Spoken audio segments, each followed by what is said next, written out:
of our adult worship service. True witnesses to Christ, so you will believe. True witnesses, John's whole point in the gospel, which means good news. John is likely writing this gospel 20 to 25 years after the other three gospels were written.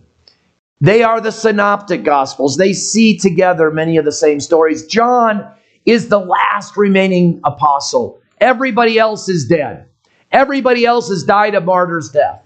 They have died a martyr's death from Thomas all the way in India to Peter and Paul in Rome.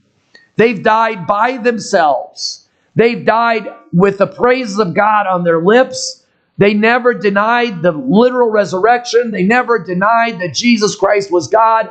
And they paid for it, dying alone with their blood. And John alone is left. John may be writing this book in his mid-80s, maybe early 90s. He has been a faithful follower of Jesus Christ. He's been involved in local church planting. He was certainly, we know, at the church at Ephesus, so that when in Revelation, when he writes back to the senior pastor of the church at Ephesus and the whole church, and he talks about the church at Ephesus, he knows that church well because he was there for many years. And he writes 25 or so years after the last gospel, being the only apostle left, because he wants to leave this good news that there are true witnesses to Christ, so you will believe.